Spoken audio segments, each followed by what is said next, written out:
नमस्कार, स्वागत, अभिवादन आपका। मैं दुर्गेंद्र चौहान हूं। भारतीय जनता पार्टी की पूर्व राष्ट्रीय प्रवक्ता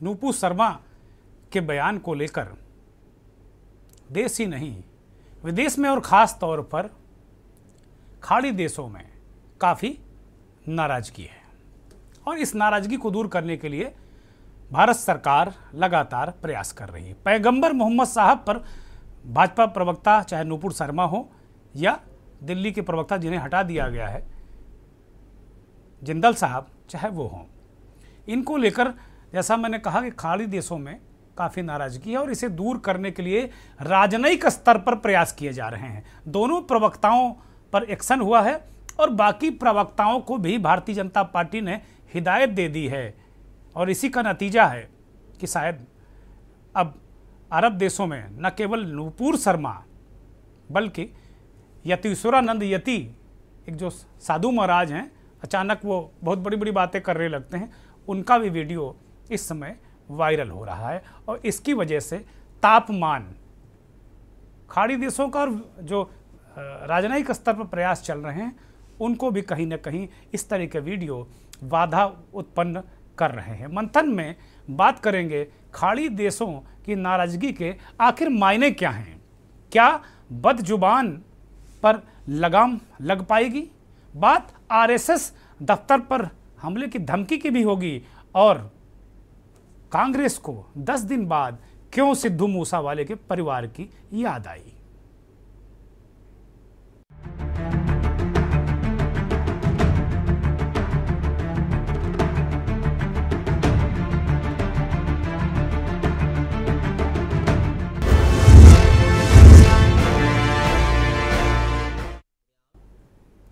खाड़ी देशों की नाराजगी भारी और इसके मायने क्या हैं, दरअसल कुछ सरल शब्दों में आपको समझा देते हैं। भारतीय जनता पार्टी ने अपने 2 प्रवक्ताओं, एक राष्ट्रीय प्रवक्ता नुपुर शर्मा को निलंबित कर दिया और दिल्ली भाजपा के प्रवक्ता मीडिया इंचार्ज नवीन जिंदल के खिलाफ कार्रवाई करके उनको पार्टी के लिए से बाहर ही कर दिया। खाड़ी देशों में इसको लेकर आक्रोश है।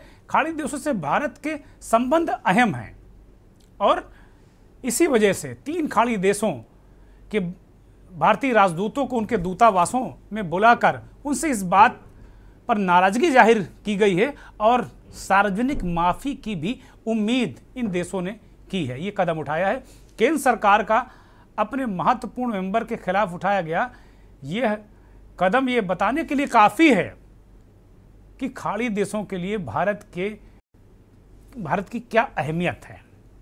यहूदी देश इजराइल को अगर छोड़ दिया जाए तो खाड़ी क्षेत्र के 10 अन्य देशों जिसमें Saudi Arab, Qatar, Iran, Iraq, Bahrain, Kuwait, United Arab Emirates यानी यूएई, ओमान, जॉर्डन और यमन एक साथ दुनिया की मुस्लिम आबादी के 5वें हिस्से का प्रतिनिधित्व करते हैं यानी नुमाइंदगी करते हैं। इसीलिए भारत सरकार इन देशों की नाराजगी को संजीदगी से ले रही है। बहुत हद तक अगर देखा जाए तो बहुत हद तक भारत की जो अर्थव्यवस्था है, भारत की अर्थव्यवस्था का ताना बाना भी इन्हीं खाड़ी देशों पर बहुत कुछ निर्भर करता है। क्रूड ऑयल जैसी अहम चीज़ दुनिया के किसी भी देश की अर्थव्यवस्था को हिलाने के लिए काफ़ी है। इन देशों से शायद ही कोई देश दुश्मनी ले या नाराज़गी झेलने की हिम्मत कर पाए। इस मामले में यही हाल भारत की ओर से भी रहा है। बड़े पैमाने पर खाड़ी देशों में भारतीय मजदूर भी काम करते हैं, ये एक बड़ी अहम वजह है। भारतीय माल भी वहाँ काफ़ी जाता है, विदेशी मुद्रा भी इससे काफ़ी अर्जित होती है और मजदूर जो कमाते हैं वो विदेशी मुद्रा में भारत में आता है। भारत के लिए ये क्षेत्र अहम क्यों है? भारत ने सदियों से ईरान और कतर जैसे देशों से अपने संबंधों को अच्छा रखा है और बाकायदे इन रिलेशंस को एंजॉय किया है।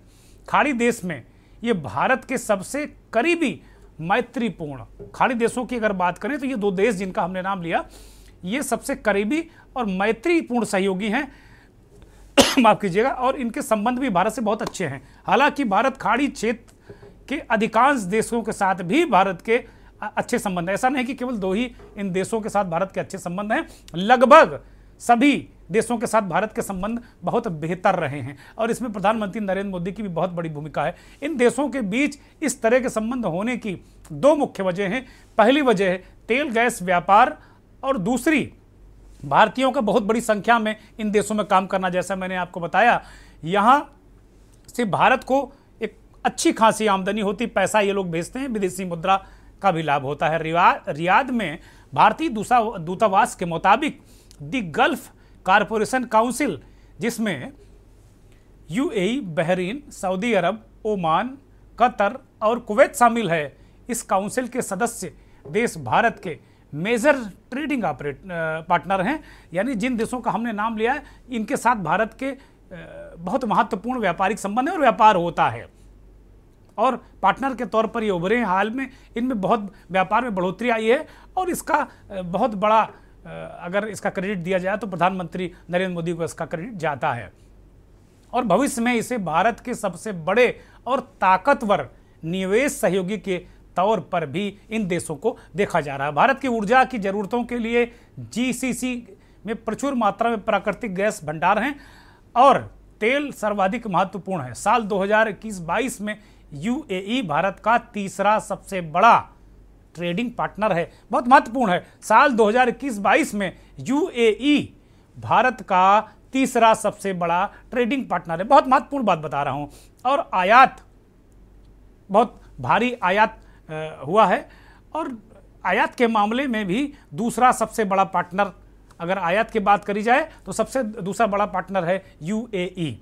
बीते वित्तीय वर्ष 2021-22 में भारत के साथ यूएई का कुल 6.6% निर्यात और 7.3% आयात का रिश्ता रहा है, कारोबार रहा है। कोरोना काल के बाद भी भारत और यूएई का व्यापार बीते सालों से अब तक 68.4% रहा है। सऊदी अरब भारत का चौथा सबसे बड़ा ट्रेडिंग पार्टनर है। बीते वर्ष में 42.1 बिलियन डॉलर का कारोबार हुआ। भारत इस देश से सबसे अधिक मात्रा में क्रूड ऑयल का आयात करता है, जो बीते साल चौथा सबसे बड़ा 34.1 बिलियन डॉलर रहा। उधर इराक की बात करें तो यह भी बीते वित्तीय वर्ष में 34.3 बिलियन डॉलर का भारत का ये इसमें कारोबार हुआ और ये पांचवा सबसे बड़ा ट्रेडिंग पार्टनर है। कतर के साथ कुल ट्रेड 15 बिलियन डॉलर का रहा है। ये भारत को नेचुरल गैस सप्लाई करने वाला बेहद अहम पार्टनर देश है।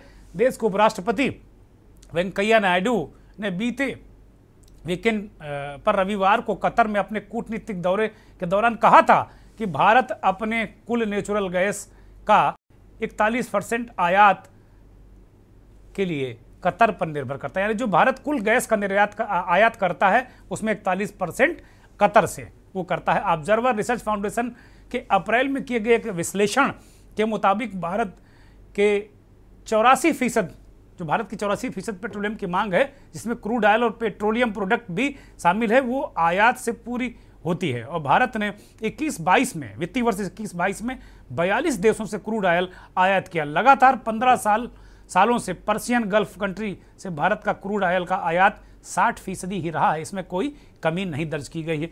दशकों से सऊदी अरब से भारत का 17 से 18% क्रूड ऑयल आयात होता रहा है। साथ ही कुवैत और यूएई हमेशा भारत में मुख्य क्रूड ऑयल आयात करने वाला, मतलब निर्यात करने वाला देश रहा। यानी वहाँ से निर्यात और यहाँ आयात होता रहा है। साल 2009-10 में ईरान भारत में क्रूड ऑयल का आयात करने वाला दूसरा सबसे बड़ा देश था।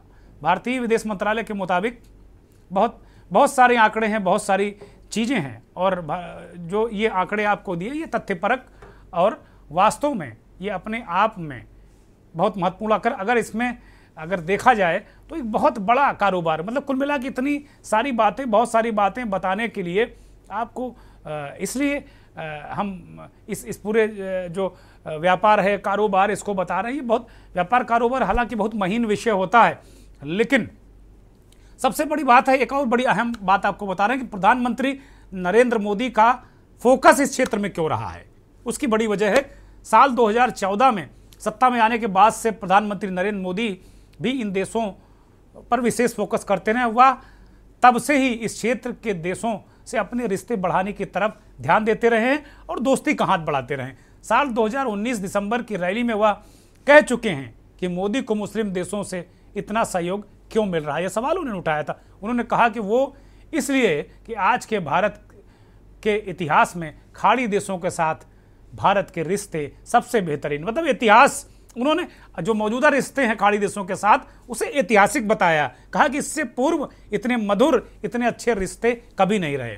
फिलिस्तीन, ईरान, सऊदी अरब, यूएई, जॉर्डन के साथ भारत के शानदार रिश्ते हैं, ये प्रधानमंत्री कई बार कह चुके हैं।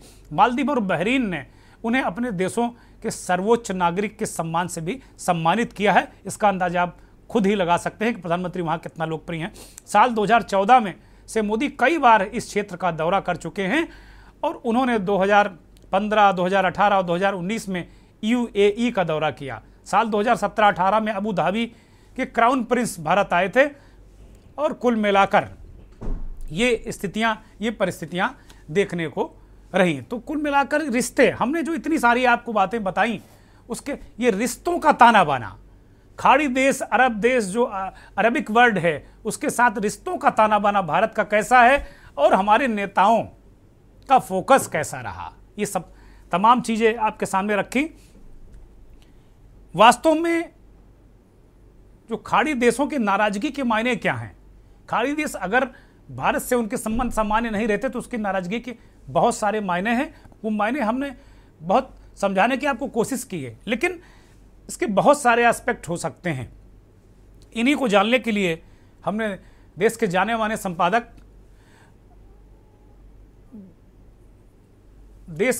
संपादक और वरिष्ठ पत्रकार, विदेशी मामलों के जानकार रतनमणि लाल साहब हमारे साथ जुड़ गए हैं। लाल साहब, बहुत स्वागत, बहुत अभिनंदन, बहुत आभार कि आपने के न्यूज़ के करोड़ों करोड़ दर्शकों को और हमें समय दिया। बहुत आभार, बहुत नमस्कार आपको। कुल मिलाकर अगर देखा जाए तो एक तो पहली आपकी टिप्पणी चाहेंगे इस पूरे प्रकरण पर कि किस तरीके से विदेशों में इन चीज़ों को लेकर जो भारत में हेट स्पीच की बात आई, और अभी तो नूपुर शर्मा ने तो बिल्कुल हद ही कर दी। पहले जब हम लोग पत्रकारिता शुरू कर रहे थे 88-89 में, और आप तो उससे भी पहले से आपने पत्रकारिता शुरू की होगी, हम लोगों को ये बताया जाता था कि प्रमाण और परिणाम, इन दोनों चीज़ों को देखकर ही हम खबर लिखें, खबर समझाएं। अगर किसी खबर के प्रमाण हैं, बहुत पुख्ता प्रमाण हैं, लेकिन उसके परिणाम विध्वंसक आने वाले हैं, तो वो खबर प्रकाशित नहीं करेंगे, उस खबर को फाइल नहीं करेंगे। पत्रकारिता के मूल में ये सिद्धांत बताया गया है। दो सवाल यहाँ उठते हैं। एक तो नूपुर शर्मा भाजपा की प्रवक्ता हैं, और ऐसा भी नहीं है कि वो बिल्कुल बहुत पढ़ी लिखी नहीं है। जहाँ तक मेरे पास जानकारी है कि वो 2008 में डूसूक यानी दिल्ली यूनिवर्सिटी स्टूडेंट यूनियन के अध्यक्ष रही हैं, और बिजनेस स्कूल ऑफ लंदन से उन्होंने लॉ की पढ़ाई की है, कानून की पढ़ाई की है। डीयू के जो लॉ फैकल्टी है वहाँ से उन्होंने लॉ की यूजी की पढ़ाई की है। तो पढ़ी लिखी महिला है, इसमें कहीं कोई संदेह नहीं। किस तरीके से इस तरीके की बातें हुई, एक तो ये बड़ा महत्वपूर्ण मसला है, और दूसरा पत्रकारिता भी किस तरीके से एक्सेलरेट करती है चीज़ों को। अगर वो ऐसा कर रही थी तो उस वक्त जो मोहतरमा एंकर कर रही थी प्रोग्राम को, कम से कम उनको उसकी लानत जलालत करनी चाहिए थी, कम से कम इस बयान की। तो शायद मुझे लगता है ऐसा ना होता। एक सूक्ष्म टिप्पणी, उसके बाद वैदेशिक मामलों पर आपसे चर्चा करेंगे। जी बिल्कुल, इसमें कोई शक नहीं कि जिस तरह का बयान दिया गया वो पब्लिक डोमेन में, खास तौर पे किसी चैनल से, मीडिया के किसी आउटलेट से या टेलीविज़न पे दिए जाना बिल्कुल ही गलत है। क्योंकि इस तरह के बयान न केवल दो समुदायों के बीच में कटुता पैदा करते हैं, बल्कि इन बयानों से आगे चलकर एक राजनीतिक जो टकराव की स्थिति किसी भी देश में या किसी भी समाज में है, उसके और बिगड़ने का अंदेशा रहता है। मुझे लगता है कि पिछले कुछ महीनों से, खासतौर पे उत्तर प्रदेश के चुनाव के बाद से, जिस तरह अचानक राजनीतिक दलों के बीच से मेरा मतलब है भारतीय जनता पार्टी और बाकी सभी दल, इनके बीच में जो एक टकराव की हालत धीरे धीरे बढ़ी है, और यही नहीं, चाहे आप महंगाई को ले लें, उसके बाद आप ज्ञान वापी के मसले को ले लें, फिर अंतर्राष्ट्रीय मामलों को ले लें, हर मामले पर सभी राजनीतिक दल पूरी तरह से भारतीय जनता पार्टी पे हमलावर हैं। तो ऐसे में मुझे लगता है कि पार्टी को अपने सभी प्रवक्ताओं को पहले से समझा के और पहले से उनको ब्रीफ करके रखना चाहिए था कि उन्हें किस मामले पे क्या बोलना है और कितना बोलना है। ये मैं समझता हूँ कोई बहुत बहुत कठिन काम नहीं है, और ये कोई बहुत ऐसी बात नहीं है जो पार्टियां ना करती हों। कई बार हमने देखा है कि कई राजनीतिक दल, उत्तर प्रदेश में हम सबने, आपने भी देखा होगा कि कई राजनीतिक दल बिल्कुल स्पष्ट रूप से ओपनली अपने प्रवक्ताओं को बता देते हैं कि इस विषय पे उन्हें कुछ नहीं कहना है या नो कमेंट कर देना है। तो ये नो कमेंट या लिमिटेड कमेंट कर देने से स्थितियां बिगड़ती नहीं है और टकराव की स्थिति नहीं बनने पाती। मुझे लगता है ये जो एक चूक हुई है भारतीय जनता पार्टी की ओर से, वो बड़ी चूक है कि उन्हें जब खास तौर पे कानपुर में एक माहौल बिगाड़ने का प्रयास हो चुका था, उसके पहले वाराणसी में ज्ञान वापी को लेकर टेम्परेचर्स काफी बढ़े हुए हैं, और हिंदू मुस्लिम समुदाय के बीच में एक थोड़ा कन्फ्रंटेशन की स्थिति कहीं कहीं आ रही है। मैं ये नहीं कहूँगा कि उत्तर प्रदेश में ऐसा है, बल्कि कहीं कहीं ऐसा देखने को मिल रहा है। तो ऐसे में पार्टी, केवल भारतीय जनता पार्टी ही नहीं, मुझे लगता है सभी राजनीतिक दलों को अपने प्रवक्ताओं को कहीं ये हिदायत दे देनी चाहिए थी कि वे इस विषय पर ना बोलें, क्योंकि इससे समाज का और देश का सांप्रदायिक माहौल बिगड़ सकता है। तो पहली कमी तो ये हुई। दूसरा ये कि हाँ, आपने जैसा कहा कि वो प्रवक्ता पढ़ी लिखी हैं, काफी स्पष्ट तरीके से अपनी बात रखती आ रही हैं पिछले काफी समय से, और पार्टी की बात पार्टी की तरह से कहने में उनको काफी महत्व भी मिलता है। जब वो इस तरह की बात हो रही थी तो मुझे लगता है कि ये चैनल की ओर से भी बिल्कुल वही हिदायत वाला अप्रोच होना चाहिए था जिसके लिए मैं राजनीतिक दल के लिए कह रहा हूँ कि अगर राजनीतिक दल वो हिदायत अपने प्रवक्ता को नहीं दे पाए या उनसे भूल चूक हुई, तो कम से कम जो सेकंड लेवल ऑफ एक रिस्ट्रेंट है वो चैनल की ओर से होना चाहिए, और उनको तुरंत रोकने की जरूरत थी कि देखिए इस तरह की बात आप हमारे चैनल पर ना करें तो बेहतर है, या उनको म्यूट कर देते जिससे कि वो बातें पब्लिक में सुनाई ना पड़े, और उनको फिर शांत करने की कोशिश करनी चाहिए थी। क्योंकि इस समय दोनों समुदायों के बीच में जो एक सौहार्द बनाने की इतने सालों से कोशिश हो रही है, कभी बनता है, कभी बिगड़ता है, कभी बन पाता है, कभी नहीं। केंद्र सरकार की ओर से प्रधानमंत्री भी लगातार कोशिश कर रहे हैं कि सबको साथ लेके चलें, सभी कम्युनिटीज को वो ये ना महसूस होने दें कि किसी के साथ कोई डिस्क्रिमिनेशन हो रहा है या अच्छा व्यवहार नहीं हो रहा है। तो इस माहौल को बनाए रखने में सबका योगदान जरूरी है, केवल एक पार्टी का नहीं बल्कि सभी पार्टियों का। और भारतीय जनता पार्टी चूंकि केंद्र में भी सत्ता में है, उत्तर प्रदेश में भी सत्ता में है, और जो मामला जिसके बाद से ये सब चर्चाएं शुरू हुई वो मामले भी उत्तर प्रदेश से ही संबंधित हैं।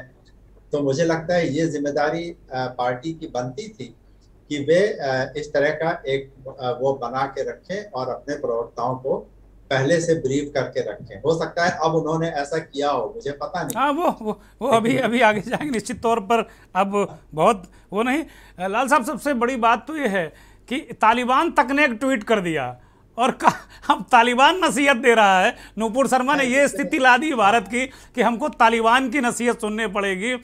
तालिबान कह रहा है कि भाई ऐसे जो कट्टर लोग हैं वो नूपुर शर्मा को कट्टर बता रहे हैं, जिसकी बुनियाद ही कट्टर पर है। तो आज चूंकि ऐसा नूपुर शर्मा का बयान आया कि हमें तालिबान की भी सुननी पड़ रही है, और तालिबान भी जो अरेबिक कंट्री हैं उनके साथ में ही वो भी हमें नसीहत दे रहा है। तो ये अपने आप में है।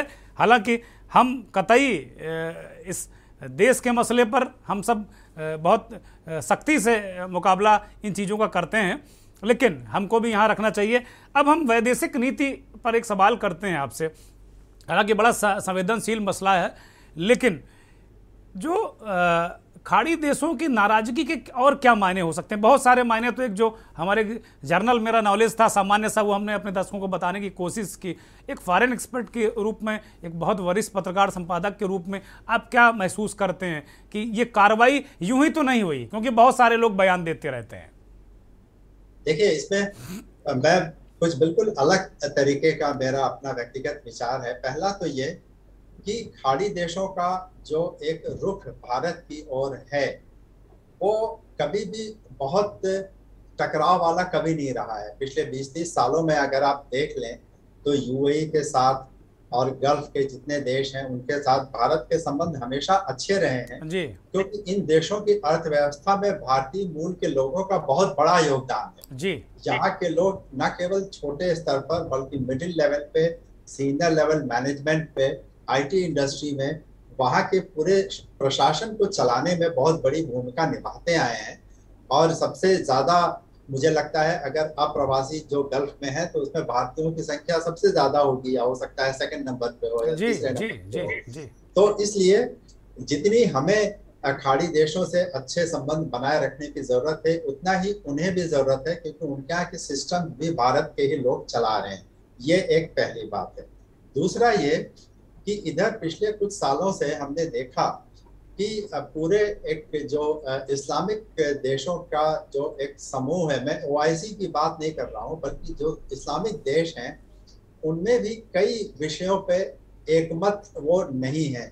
हमने पिछले कई सालों में देखा कि सऊदी अरब का एटीट्यूड कई विषयों पर बाकी सारे इस्लामिक देशों से फर्क रहता है। जी जी। इसी तरह गल्फ देशों का एटीट्यूड भी कई कट्टर इस्लामिक देशों से फर्क रहता है जी। फिर जैसे पाकिस्तान, नाइजीरिया जैसे जो देश हैं, जो छोटे देश हैं और जहाँ पे बहुत स्टेबिलिटी नहीं है, उनका भी जो रुख है वो कई बार अपने इंटरेस्ट की वजह से फर्क होता है। लेकिन इस मुद्दे पे सब एक हो गए।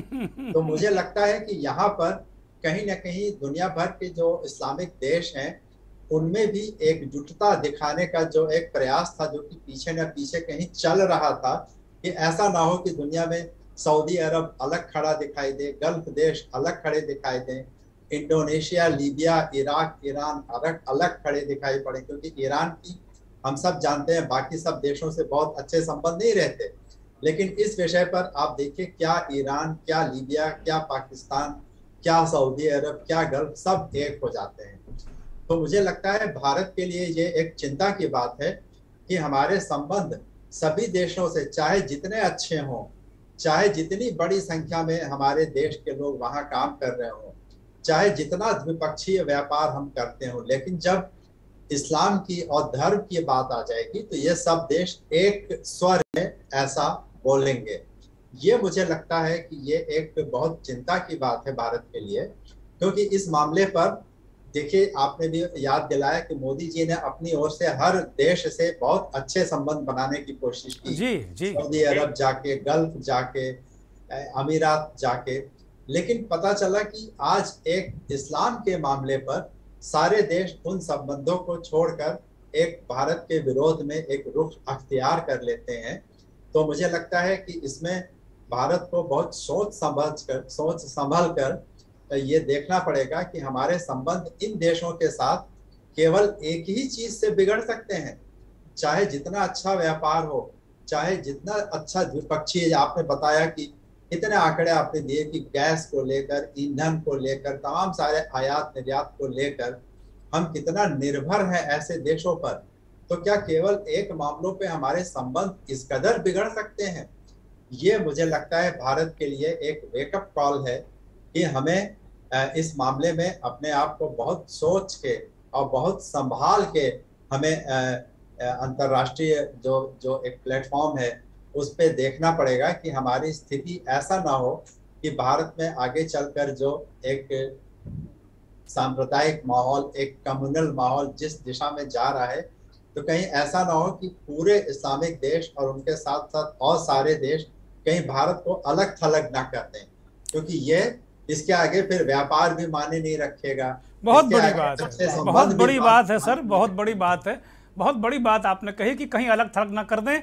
दो चीज़ें बड़ी महत्वपूर्ण, लाल साहब ने दो चीज़ें बड़ी महत्वपूर्ण बताई। वो ये कि जो एक कोशिश हो रही थी, पाकिस्तान जिसमें अगुवाई कर रहा था, अंदर अंदर कहीं ना कहीं उसका खुराफात हरदम भारत के खिलाफ चला करता है, पाकिस्तान ने उसको इस मुहिम को चला रखा था। और ये इस पैगंबर साहब पर टिप्पणी के मसले पर कहीं ना कहीं चाहे अनचाहे में ये सब एक हो गए।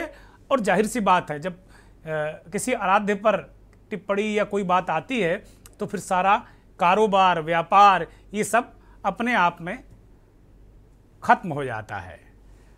हम इस प्रोग्राम में थोड़ा सा और आगे बढ़ेंगे और हम बात करेंगे क्या बदजुबानों पर लगाम लगेगी। सबसे बड़ा सवाल हम यही उठाएंगे कि क्या बदजुबानों पर लगाम लगेगी। बदजुबान जो खराब जुबान है, क्या उस पर लगाम ये लगा पाएंगे। जैसा कि लाल साहब कह रहे थे, इस पर प्रयास शुरू हुए हैं और तेजी से प्रयास शुरू हुए हैं। अब जो नूपुर शर्मा, उनके बयान के बाद उत्तर प्रदेश का जो बहुत प्रमुख व्यापारिक शहर है कानपुर से भी गल्फ को और तमाम जो इलाके हैं वहाँ को व्यापार कारोबार होता है, बहुत सारा निर्यात होता है। कानपुर में एक तरीके से प्रशासन ने एक अलग तरीके की स्ट्रैटेजी बनाई है। अभी थोड़ी देर पहले कानपुर की डीएम को हटा दिया गया है और नेहा शर्मा को हटा दिया गया है। ये बताने की कोशिश की गई है और यहाँ कानपुर के कमिश्नर इस बात को कह रहे हैं कि भाई आप किसी के साथ अन्याय हुआ तो हमारे पास आए। लेकिन दूसरा पहलू हम सवाल उठा रहे हैं कि बदजुबान पर क्या लगाम लग पाएगी। इसकी लगाम लगाने की मुझे लगता है कि कोशिशें शुरू हो गई हैं। भारतीय जनता पार्टी ने एक तरीके से नूपुर शर्मा के बयान के बाद एक रिसर्च तात्कालिक रूप से रिसर्च कराई और रिसर्च में 38 नेताओं की उसने पहचान की।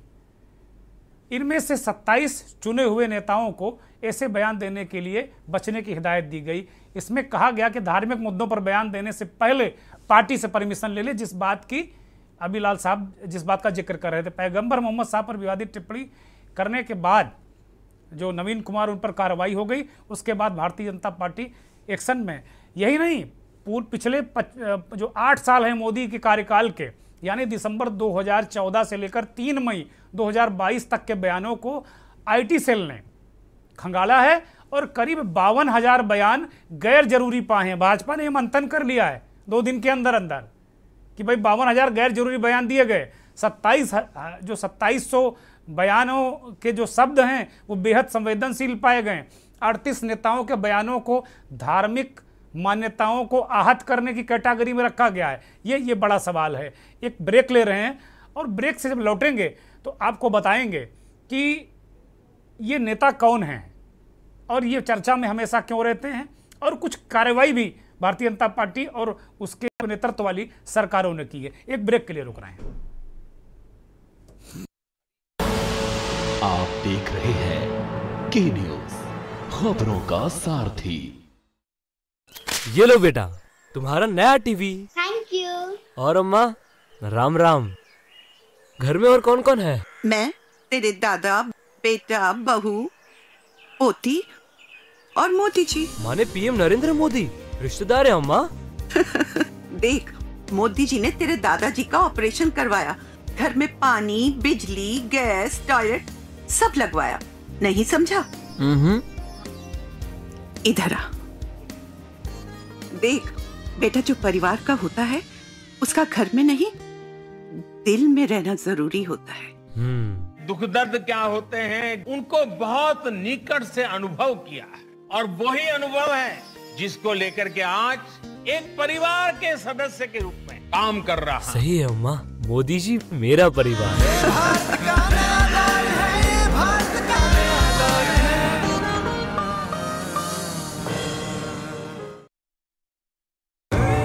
देखें कौन नया खिलाड़ी आया है, समझा देते हैं, प्यार से समझाएंगे। ये तो अपनी जुबान है। जुबान एक हो तो दिल भी एक होने चाहिए। विमल, बोलो जुबान केसरी। गोल्डी हिंग का तड़का लगे तो सभी दबा के खाते हैं। गोल्डी हिंग, कण कण में जान।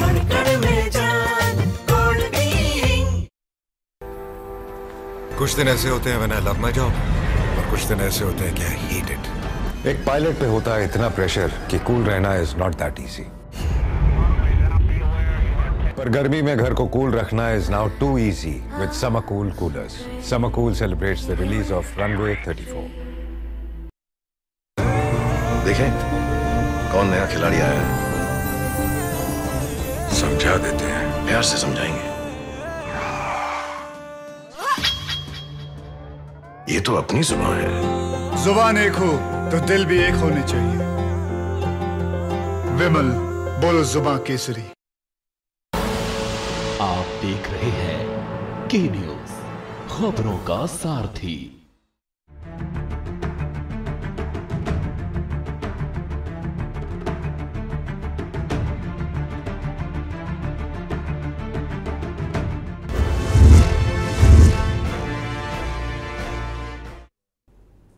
मंथन में आज यही एक सवाल हमने रखा है कि बदजुबान पर लगाम कब। हमने सवाल उठाया है मंथन में कि भाई ये जो बदजुबान लोग हैं इन पर लगाम कब, और इनको रोका नहीं गया ना, इसीलिए हमें अंतर्राष्ट्रीय स्तर पर असहज होना पड़ रहा है। हमें बहुत सारे वो काम करने पड़ रहे हैं जो हमें नहीं करने चाहिए थे। हमको ठीक है, हम किसी के आगे झुकेंगे नहीं, किसी की नाहक बेजा बातों को हम स्वीकार नहीं करेंगे, वो चाहे कोई हो, लेकिन एक फॉरेन पॉलिसी भी होती है, एक डिप्लोमेसी भी होती है। अगर कोई इस तरह के लोग, प्रवक्ता, नेता अगर इस तरह के बयान देंगे तो बड़ा मुश्किल हो जाएगा। और सही बात है कि इनको ट्रेनिंग की ज़रूरत है। ये दूसरों को ट्रेनिंग की बात करते हैं, इनको बहुत सख्त ट्रेनिंग की ज़रूरत है। अब मीडिया विभाग के जितने जिम्मेदार लोग हैं भारतीय जनता पार्टी के, उनको ये काम करना चाहिए। अध्यक्ष जी जेपी नड्डा जी को भी करना चाहिए ये काम कि भाई इन लोगों को प्रशिक्षित करें कि भाई इस तरह के बयान ना दो, नहीं तो इस तरह बड़ी असहज स्थिति उत्पन्न हो जाती है। अब आप सरकार में हैं, देश में बहुत सारी सरकारें आपकी हैं, केंद्र में आपकी सरकार है। जो हमने एक रिसर्च भारतीय जनता पार्टी के IT सेल की आपको बताई थी, उनमें मैंने ब्रेक से जाने से पहले इस बात को कहा था कि हम उन नेताओं के नाम बताएंगे। उन नेताओं में अनंत कुमार हेगड़े, तेजस्वी सूर्या जो युवा मोर्चे के राष्ट्रीय अध्यक्ष हैं, उन्होंने आज ऑस्ट्रेलिया में कोई बयान दे दिया है। अभी भी नहीं मान रहे हैं, अभी भी नहीं मान रहे हैं। तेजस्वी सूर्या ने ऑस्ट्रेलिया में कोई एक बयान दे दिया। ऐसी खबर सोशल मीडिया पर चल रही है, अब ईश्वर जाने के दिया है कि नहीं दिया, लेकिन ये खबर है, ट्रेंड हो रही खबर, ट्रोल किए जा रहे हैं वो, और वहाँ के सारे कार्यक्रम रद्द कर दिए गए उनके। शोभा कलंदराजे ये मंत्री नहीं हैं, बड़ी खास है मंत्री अभी भी।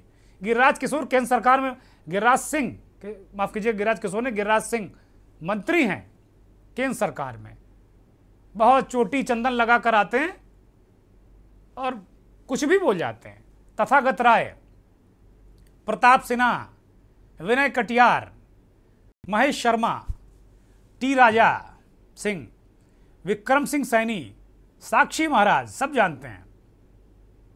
संगीत सोम, साध्वी निरंजन ज्योति, ये सब नाम है इनमें, और ये कुछ भी कह जाते हो। यही नहीं, कुछ नए नए लोग भी आ गए हैं।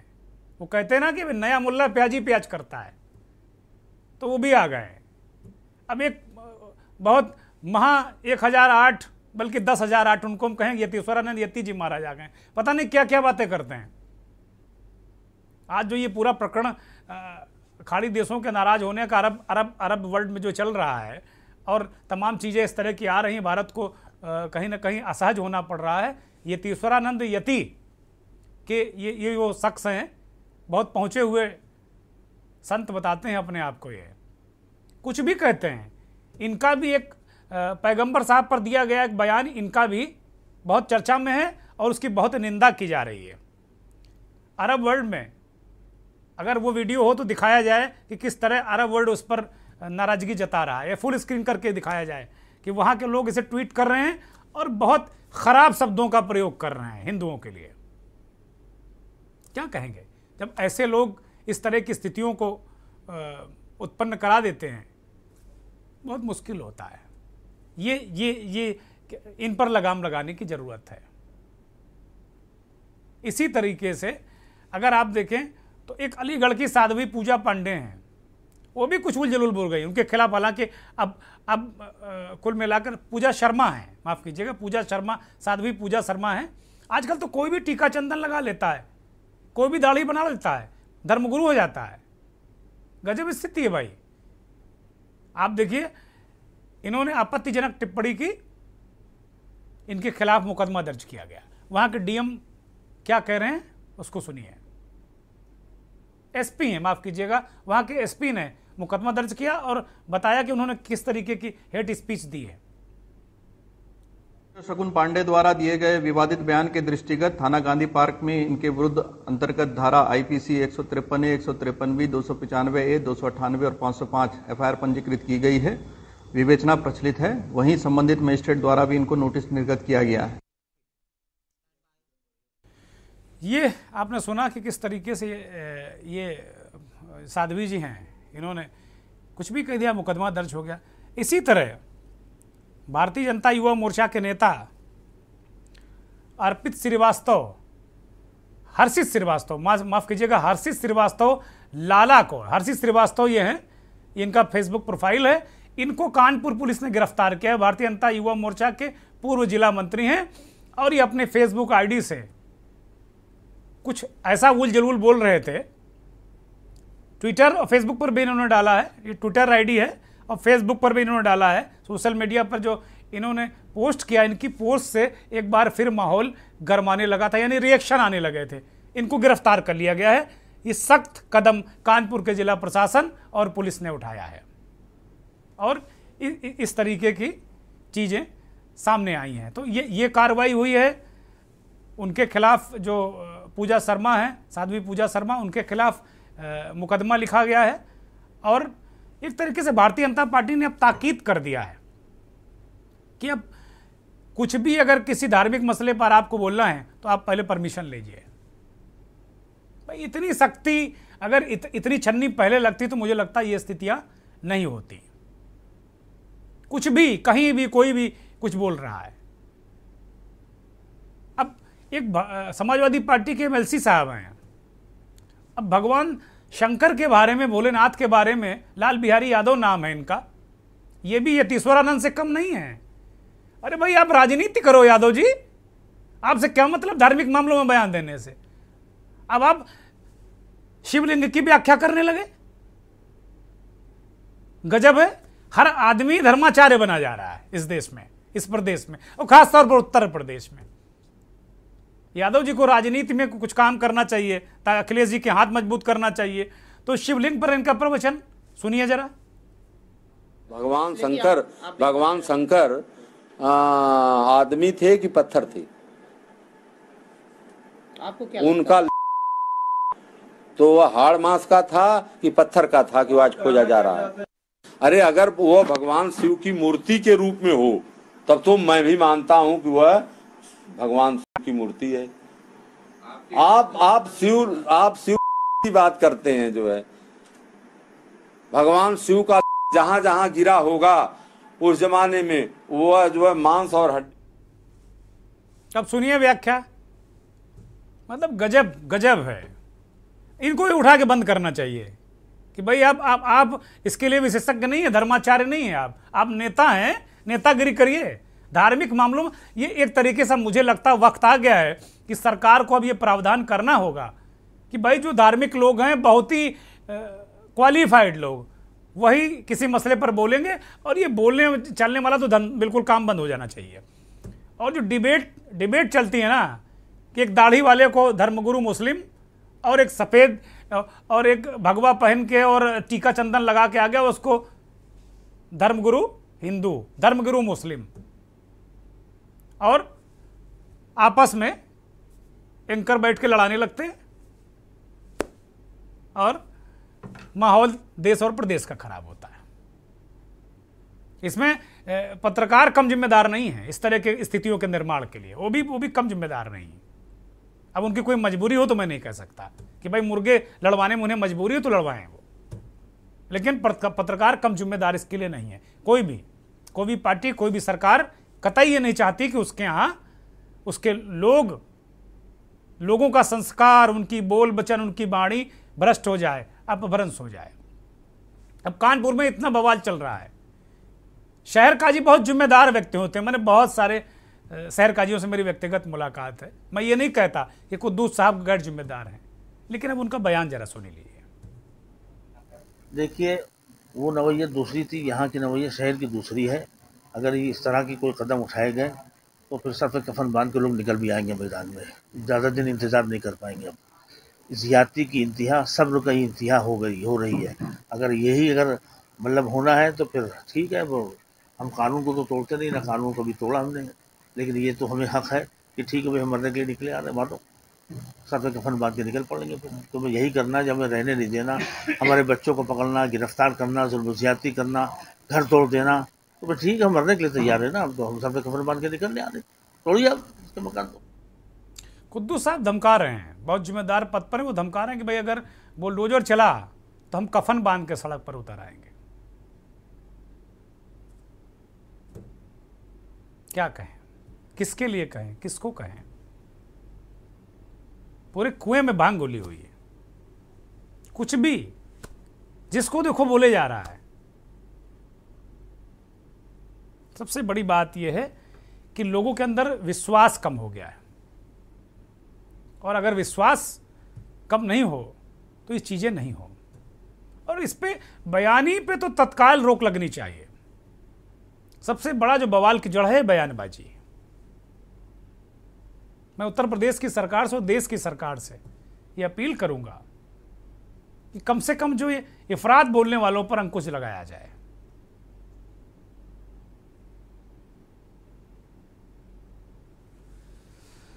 अब चलते चलते मैं थोड़ा और आगे बढ़ते हैं और अब बात करेंगे। एक खबर आई कल देर रात, एक धमकी आई कि संघ, राष्ट्रीय स्वयंसेवक संघ के कानपुर से लगे उन्नाव, लखनऊ और गोंडा के कार्यालयों को उड़ाने की धमकी आई। इसके अलावा 6 जगह विस्फोट करने की बात है कि विस्फोट करके उनको उड़ा दिया जाएगा। बम से उड़ाने की धमकी के पीछे कौन लोग हैं? ये धमकियां इसी वक्त क्यों आती हैं जब कहीं हिंसा होती है, कोई मुद्दा चल रहा होता है? ये बहुत अहम सवाल है। हालांकि तमिलनाडु से पुलिस ने, उत्तर प्रदेश की एटीएस ने ट्रैक करके राज मोहम्मद नाम के शख्स को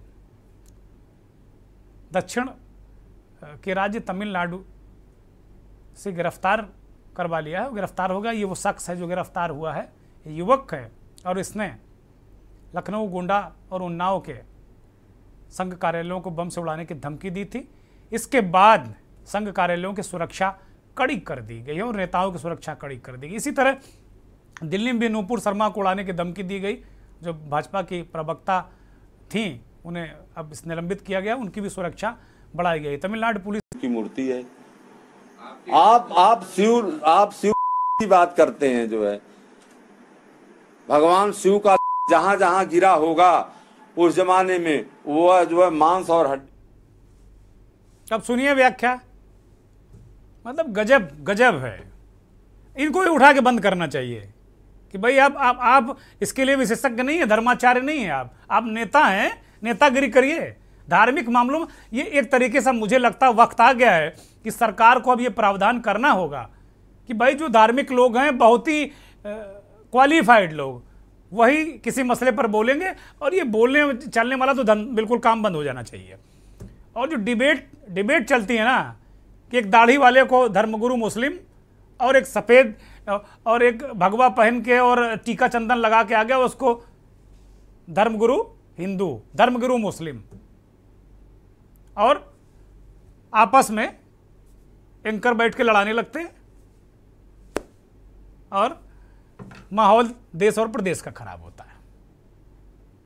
इसमें पत्रकार कम जिम्मेदार नहीं है इस तरह के स्थितियों के निर्माण के लिए, वो भी कम जिम्मेदार नहीं है। अब उनकी कोई मजबूरी हो तो मैं नहीं कह सकता कि भाई मुर्गे लड़वाने में उन्हें मजबूरी हो तो लड़वाएं वो, लेकिन पत्रकार कम जिम्मेदार इसके लिए नहीं है। कोई भी पार्टी, कोई भी सरकार कतई ये नहीं चाहती कि उसके यहाँ उसके लोगों का संस्कार, उनकी बोल वचन, उनकी वाणी भ्रष्ट हो जाए, अपभ्रंश हो जाए। अब कानपुर में इतना बवाल चल रहा है। शहर काजी बहुत जिम्मेदार व्यक्ति होते हैं, मैंने बहुत सारे शहर काजियों से मेरी व्यक्तिगत मुलाकात है। मैं ये नहीं कहता कि कुद्दूस साहब गैर जिम्मेदार हैं, लेकिन अब उनका बयान जरा सुन लीजिए। देखिए, वो नवैया दूसरी थी, यहाँ की नवैया शहर की दूसरी है। अगर ये इस तरह की कोई कदम उठाए गए तो फिर सर पे कफन बांध के लोग निकल भी आएंगे मैदान में। ज़्यादा दिन इंतज़ार नहीं कर पाएंगे। अब ज़्यादती की इंतहा, सब्र का इंतहा हो रही है।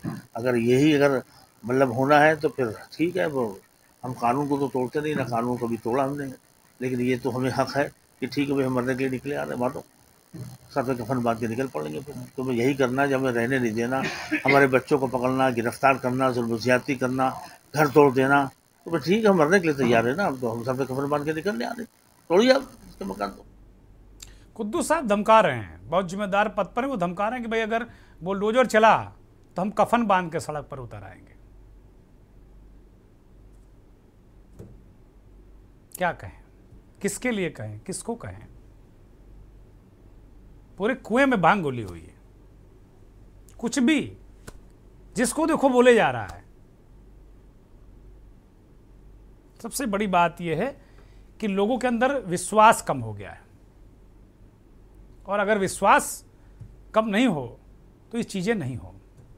और इस पे बयानी पे तो तत्काल रोक लगनी चाहिए। सबसे बड़ा जो बवाल की जड़ है बयानबाजी। मैं उत्तर प्रदेश की सरकार से और देश की सरकार से ये अपील करूंगा कि कम से कम जो ये इफरात बोलने वालों पर अंकुश लगाया जाए।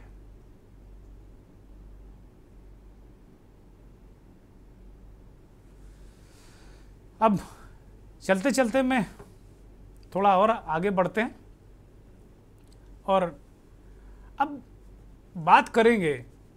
एक खबर आई कल देर रात, एक धमकी आई कि संघ, राष्ट्रीय स्वयंसेवक संघ के कानपुर से लगे उन्नाव, लखनऊ और गोंडा के कार्यालयों को उड़ाने की धमकी आई। इसके अलावा 6 जगह विस्फोट करने की बात है कि विस्फोट करके उनको उड़ा दिया जाएगा। बम से उड़ाने की धमकी के पीछे कौन लोग हैं? ये धमकियां इसी वक्त क्यों आती हैं जब कहीं हिंसा होती है, कोई मुद्दा चल रहा होता है? ये बहुत अहम सवाल है। हालांकि तमिलनाडु से पुलिस ने, उत्तर प्रदेश की एटीएस ने ट्रैक करके राज मोहम्मद नाम के शख्स को दक्षिण के राज्य तमिलनाडु से गिरफ्तार करवा लिया है। गिरफ्तार होगा, ये वो शख्स है जो गिरफ्तार हुआ है, युवक है, और इसने लखनऊ, गोंडा और उन्नाव के संघ कार्यालयों को बम से उड़ाने की धमकी दी थी। इसके बाद संघ कार्यालयों की सुरक्षा कड़ी कर दी गई है और नेताओं की सुरक्षा कड़ी कर दी गई। इसी तरह दिल्ली में भी नूपुर शर्मा को उड़ाने की धमकी दी गई, जो भाजपा की प्रवक्ता थीं, उन्हें अब निलंबित किया गया, उनकी भी सुरक्षा बढ़ाई गई। तमिलनाडु पुलिस ने राज मोहम्मद नाम के इस व्यक्ति को गिरफ्तार किया है और अब उससे पूछताछ की जा रही। हो सकता है कि उत्तर प्रदेश की एटीएस कल वहां पहुंचे और उसे पूछताछ के लिए यहां लेकर आए। लेकिन संघ कार्यालयों पर धमकी के क्या मायने हैं? ये कौन लोग हैं? क्यों ऐसा होता है? संघ को बार बार निशाने पर क्यों लिया जाता है? ये बहुत सारे सवाल हैं। व्हाट्सएप पर यह धमकी दी गई थी। ये बहुत सारे सवालों के जवाब हैं और इनमें से कुछ सवालों के जवाब हमें मिल जाएं, इसलिए हमने संघ विचारक अशोक सिन्हा जी को आमंत्रित किया है। अशोक जी, बहुत स्वागत, अभिनंदन और बहुत बहुत आभार आपका कि आपने हमारे दर्शकों को अपने कीमती वक्त से थोड़ा सा समय निकालकर आपने दिया है। अशोक जी, ये संघ तो एक स्वयंसेवी संस्था है, वो तो लोगों के लोक कल्याण की बात करती है, तमाम प्रकल्प और तमाम चीज़ें चलाती है, और संघ से बहुत ज़्यादा किसी से लेना देना नहीं है। वो मानवता के लिए बहुत काम करता है। जहाँ तक जो संघ को लोग नहीं जानते हैं उनके मन में कोई भ्रम हो सकता होगा संघ को लेकर, लेकिन संघ तो समाज कल्याण का बहुत सारा काम करती है। ये संघ कार्यालयों को धमकी, इसके पीछे आप किस तरीके की मंशा को देखते हैं और किन लोगों को आप देखते हैं? देखिए, राष्ट्रीय स्वयंसेवक संघ मूल रूप से व्यक्ति निर्माण और समाज संगठन का कार्य करता है। इसमें विभिन्न प्रकार से सेवा प्रकल्प चलते हैं, सेवा कार्य भी हम समाज का करते हैं। संघ का यह मानना है कि संघ का विरोधी तो कोई हो सकता है, परंतु संघ का कोई दुश्मन नहीं होता। हम पूरे समाज को दो ही भाग में बांट के देखते हैं, एक तो जो संघ की शाखाओं में आते हैं और जो नहीं आते हैं। शेष समाज जो है वह आने वाला है भविष्य में, तो इसलिए संघ किसी को दुश्मन नहीं मानता। जहां तक संघ को धमकी देने की बात है तो संघ अपने स्थापना के काल से 1925 से ही धमकियों का सामना कर रहा है और समय समय पर जो लोग संघ को पसंद नहीं करते या उनके क्रियाकलाप संघ के अनुकूल नहीं होते या संघ उनके लिए अनुकूल नहीं होता, उन लोगों की बात हो सकती है कि वो समय समय पर धमकी दें। धमकी सबको मिलता है, राष्ट्रपति को भी मिलता है, प्रधानमंत्री को भी मिलता है, मुख्यमंत्री को भी मिलता है और कई प्रकार के संगठनों को मिलता है। उसी क्रम में किसी को संघ के कार्यविधि पसंद नहीं आई होगी या उनके कार्यविधि संघ से मेल नहीं खाती होगी इसके उद्देश्यों से, तो धमकी देने का काम कोई कर सकता है। अब कौन करता है और किस उद्देश्य से करता है यह तो जांच का विषय है। देश में संविधान है, कानून व्यवस्था है, पुलिस है, इसकी जांच हो रही है और वो करके सामने तथ्यों को लाएंगे। मगर जहां तक संघ का प्रश्न है, संघ एक समाज सेवी संगठन है, राष्ट्र निर्माण का कार्य करता है, देशभक्ति सिखाता है और विभिन्न प्रकार के सेवा प्रकल्प चलाता है। इसलिए किसी को इस पे कोई आपत्ति नहीं होनी चाहिए। फिर भी कुछ लोग हो सकते हैं जिनकी मानसिकता भारत के प्रति ना हो, जिनका दृष्टिकोण देश प्रेम का ना हो, जो ये समझते हो कि संघ को इग्नोर करके या इस देश के नागरिकों को इग्नोर करके हम शासन का सपना देख सकते हैं या इस पे आधिपत्य करने का सपना देख सकते हैं, वो धमकी देते रहते हैं ऐसे लोगों को। तो वो धमकी आती रहती है और हम लोग भी देखते रहते हैं। कोयम्बटूर वगैरह में बम विस्फोट हुआ था, सभी लोग पकड़े गए थे, उनसे जो पूछताछ हुई थी तो यही बात सामने आई थी। अशोक जी, इस धमकी को संघ ने गंभीरता से लिया या फिर जैसे धमकियां मिला करती हैं आपने कहा उसी तरीके से लिया है? मेरा एक संक्षिप्त सूक्ष्म सवाल है। दूसरा, मैं ये पूछना चाहूंगा कि क्या संघ को जो दूसरे लोग कट्टरपंथी मानते हैं, उन कट्टरपंथियों के इशारे के निशाने पर हमेशा रहा है संघ? देखिए, पहला तो प्रश्न आपने किया कि धमकी को हल्के में ले रहे हैं या गंभीरता से? नहीं, मैंने कहा कि आप उसी तरीके की धमकियों में लिया, इसे गंभीरता से ले रहे हैं, हल्के में मैंने नहीं कहा। नहीं, इसको हम लोग गंभीरता से लेते हैं और अपनी सुरक्षा के लिए हम अपनी व्यवस्था भी करते हैं और से सुरक्षा के लिए शासन है, प्रशासन है, पुलिस है, तो मगर हम भी सतर्क रहते हैं और सतर्कता हमारी रहती है कि कोई इस प्रकार की कार्रवाई धमकी देने के बाद न कर सके। मगर ये चूंकि एक शासन का विषय है कि वो इसकी जांच करे और सुरक्षित माहौल दे। जब सबके लिए सुरक्षा है तो संघ के लिए भी सुरक्षा होनी चाहिए। मगर संघ के स्वयंसेवक अपने लिए सक्षम हैं, वो स्वयं भी सुरक्षा की अपनी व्यवस्था कर लेते हैं। हम लोग तो देश की सुरक्षा के लिए खड़े होते हैं, तो हम तो स्वतः अपनी जान न्यौछावर करके देश की और समाज की सुरक्षा करने के लिए तत्पर रहते हैं। निश्चित तौर पर मेरा एक अंतिम सवाल आपसे है कि अभी हाल में ही पूजनीय भागवत जी ने भी कहा है कि भाई हर मस्जिद के नीचे शिवलिंग मत खोजो, या थोड़ा सा और परिष्कृत शब्द में उन्होंने कहा होगा। संघ जब इस तरीके के विचार रखता है तो उसके बावजूद क्या संघ कट्टरपंथियों के निशाने पर रहता है? क्योंकि बड़े लिबरल विचार हैं। तो संघ भारतीय संस्कृति को और भारतीय विचारधारा को, यहाँ का जो इतिहास है, यहाँ का जो भूगोल है, उसको मातृवत मानता है। और जो ये भारतीय संस्कृति है, इसमें किसी के प्रति विद्वेष की भावना नहीं, बल्कि सर्वपंथ समभाव, सभी के लिए समान विचारधारा। हमारा ईश्वर और आपका ईश्वर या दूसरे का ईश्वर या तीसरे का ईश्वर, यह अलग अलग नहीं है। एको ब्रह्म द्वितीय नास्ति, सभी एक ही लक्ष्य की ओर बढ़ रहे हैं अपने अपने ढंग से रिसर्च करके। और जो दर्शन कर लेगा, जो ईश्वर को प्राप्त करेगा, वो यूरेका यूरेका चिल्लाएगा, सभी उसके पीछे चलेंगे। तो यह दर्शन है, भारतीय दर्शन है, यह शोध का विषय। और हम यह मानते हैं कि सभी पंथ, सभी समुदाय, सभी धर्मों के लोग अपने अपने रास्ते से उस ईश्वर को उपासना कर देते हैं और पूजते हैं। हमारी संस्कृति यह नहीं कि हम अपने को सर्वश्रेष्ठ मानने कि हमारा ईश्वर सर्वश्रेष्ठ है और बाकी जो हमारे ईश्वर को नहीं मानते वो वाजिब कत्ल है, हम ऐसा विश्वास नहीं करते। हम ये मानते हैं यही टकराव की वजह है अशोक जी? क्या यही टकराव की वजह है जो आपने कह दिया, जो कह दिया आपने अपनी बातों में ही कि संस्कृति में कट्टरता नहीं, और जब कट्टरता नहीं है तो संघ भी कट्टर नहीं है, इसका विचारधारा कट्टर नहीं है जी। हम सर्वसमावेशी सबको साथ लेके चलने वाले लोग हैं। किसी को गलतफहमी हो सकती है तो वह संघ के लोगों से संपर्क करके अपनी गलतफहमी को दूर करता है। हमारे यहाँ कोई चीज छिपी नहीं हो, सब ओपन में है। पार्क में शाखा लगती है, जो लोगों को नहीं अच्छा लगता है वो जरा किसी दिन आए और देखे तो कि होता क्या, हम सिखाते क्या है। हम गीत गाते हैं, हम खेल खेलते हैं, हम भारत माता की जय बोलते हैं, तो हम किसी के प्रति घृणा या द्वेष की भावना नहीं रखते, हम सबको अपना मानते हैं। इसीलिए हमने पहले ही कहा कि हम संघ दो प्रकार को इस समाज को बांटता है, एक जो शाखा में आते हैं और एक जो आने वाले।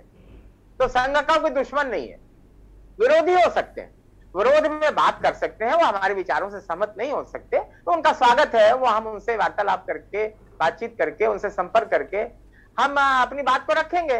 उन्हें समझ में आएगा तो वो सहमत होंगे, नहीं समझ में आएगा तो असहमत होंगे, और कोई विशेष बात नहीं। बहुत शुक्रिया अशोक जी अपने महत्वपूर्ण विचार रखने के लिए और तमाम जो सवाल थे उनके जवाब देने के लिए बहुत शुक्रिया, बहुत धन्यवाद आपका।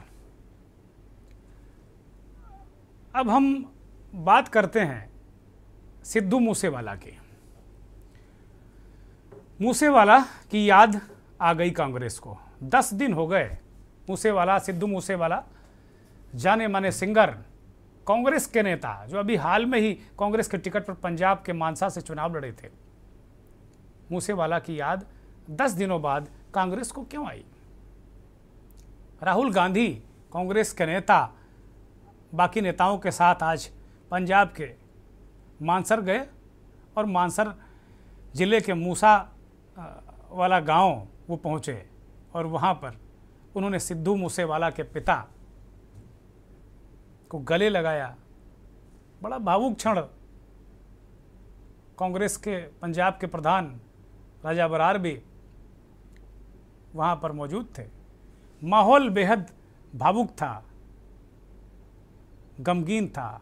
ये दृश्य जो आप देख रहे हैं टीवी स्क्रीन पर कि सिद्धू मूसेवाला के पिताजी और राहुल गांधी गले लगे हुए। राहुल गांधी ने उन्हें गले लगाया तो वो फफक कर रो पड़े। इस मंथन में इस विषय को शामिल करने का एक तो ये भी उद्देश्य है कि ये एक युवा की हत्या हो गई और अभी तक कुछ लोगों की गिरफ्तारी भी हुई है, लेकिन जिस पार्टी का वो सिपाही था उस पार्टी के बड़े नेता आज 10 दिनों बाद उस घर में पहुंचे हैं सिद्धू मूसेवाला के। इससे पहले पंजाब के मुख्यमंत्री मान वहां होकर आ गए। भारतीय जनता पार्टी के बहुत बड़े नेता और भारत के गृह मंत्री अमित शाह ने परिवार से मुलाकात कर ली। अब शायद राहुल गांधी या कांग्रेस को भी सिद्धू मूसेवाले की याद आई होगी तो शायद इसीलिए वो चले गए वहां पर। ठीक है, मेरा सवाल यही है कि कांग्रेस के जो कार्यकर्ता हैं उनके अंदर ये बात घर कर रही है और यही वजह है कांग्रेस के पतन की। मैं उत्थान और पतन की इस दुख के मौके पर बहुत ज़्यादा बात नहीं करूंगा, लेकिन मेरा प्रबल मत है कि अगर आपके लिए जो खड़ा है, आपकी पार्टी का सिपाही है, अगर वो मर जाता है तो 10 दिन बाद आप उसके घर जाएंगे। हो सकता है राहुल जी विदेश में रहे हों, प्रियंका जी जा सकती थी और बड़े नेता जा सकते थे। अगर सोनिया जी भी चली जाती तो कोई बहुत हर्ज नहीं थी, चला जाना चाहिए था। पंजाब, इसी पंजाब के सौहार्द के लिए राहुल गांधी की दादी ने अपने प्राण दे दिए। कहते हैं कि इंदिरा गांधी को ये इंटेलिजेंस से सूचना मिल गई थी कि जो आपके अंगरक्षक हैं आपकी हत्या कर देंगे। उनके सलाहकारों ने कहा तुरंत हटाओ, तुरंत हटाओ। इंदिरा जी ने कहा नहीं, बिल्कुल नहीं। संदेश क्या जाएगा देश में? उस वक्त पंजाब जल रहा था, उस वक्त पंजाब के हालात ठीक नहीं थे। उन्होंने कहा अगर सिख अंगरक्षकों को हमने हटा दिया तो देश में बहुत खराब संदेश जाएगा। अंततः वो शहीद हो गई, लेकिन अपने वसूल पे वो कायम रहीं। उस पंजाब में आपके नेता की हत्या हो जाती है और आप 10 दिनों बाद जाते हैं उस घर में, जब आंसू सूख जाते हैं। खैर, कांग्रेस पार्टी को कम से कम अपने इस तौर तरीके पर सुधार करना चाहिए, मेरी सलाह ही है। हालांकि बहुत बड़ी पार्टी है, बहुत बड़े बड़े नेता हैं और बहुत बड़े बड़े थिंकर हैं। सिद्धू मूसावाले और उनके परिवार को ईश्वर शांति दे और परिवार को इस दुख से लड़ने की शक्ति दे। एक बार पुनः के न्यूज़ के दर्शकों की तरफ से इस परिवार को श्रद्धांजलि। एक और बात बताना बड़ा महत्वपूर्ण है यहाँ कि पंजाब की सरकार ने सिद्धू मूसावाले समेत 424 लोगों की सुरक्षा हटा ली थी। उसके अगले दिन ही सिद्धू मूसावाले की हत्या हो गई। हाई कोर्ट ने पूछा कि भाई सुरक्षा हटाने के कारण क्या है। आज उन सभी को जिनसे सुरक्षा छीनी गई थी, पंजाब सरकार ने वो सुरक्षा वापस कर दी या उस सरकार को वापस करना पड़ा। तो कोई भी सरकार हो, नेता हो, व्यक्ति हो, बोलने से पहले, कोई नीतिगत फैसला करने से पहले 10 बार सोचना चाहिए, 10 बार सोचना चाहिए। अब वक्त हो चला है चलते चलते का, और चलते चलते में एक ऐसी तस्वीर के साथ आपको छोड़ जाएंगे जो न्याय मांग रही है, न्याय मांग रही तस्वीर। उत्तर प्रदेश का हरदोई जिला और हरदोई जिले का एक कस्बा संडीला। वैसे तो संडीले के लड्डू बड़े मशहूर हैं पूरे देश में, और जो उन्नाव लखनऊ रेलवे ट्रैक पर ट्रेनें चलती हैं उसमें जो लोग यात्रा कभी किए होंगे तो उन्हें संडीले के लड्डू के वो जो छोटी छोटी मिट्टी के पात्र, कहीं उन्हें बोरनी कहते हैं, कहीं बढ़िया कहते हैं, उनके अंदर रखे हुए लड्डू बेचते लोग नजर आएंगे। बड़े स्वादिष्ट लड्डू होते हैं। लेकिन ये लड्डुओं की बात नहीं है, बात बहुत गंभीर विषय की है। संडीला के क्षेत्रीय वन अधिकारी वहां के कर्मचारियों से छेड़छाड़ करते हैं, महिला वन रक्षकों के साथ अभद्र व्यवहार करते हैं, पेड़ कटाते हैं, और जो वहां के आसपास की कोयला भट्टियां हैं उनसे वसूली करते हैं। जो जीव जंतु हैं वो भी इस वन अधिकारी के संरक्षण में सुरक्षित नहीं है। ये भी आरोप लगे हैं कि जानवरों की तस्करी, वसूली, छेड़छाड़, बहुत सारे वो काम क्षेत्रीय वन अधिकारी कर रहे हैं जो उनको नहीं करना चाहिए। ये आरोप वो लोग लगा रहे हैं जो वन रक्षक हैं, महिला वन रक्षक हैं, और वो वहीं वन विभाग के दफ्तर के गेट पर धरने पर बैठे हुए हैं। उत्तर प्रदेश की सरकार तत्काल इस मामले पर संज्ञान ले, इन वन रक्षकों को न्याय दिलवाए और ऐसे अधिकारी के खिलाफ सख्त से सख्त कार्रवाई करे। बहुत बहुत धन्यवाद। नमस्कार।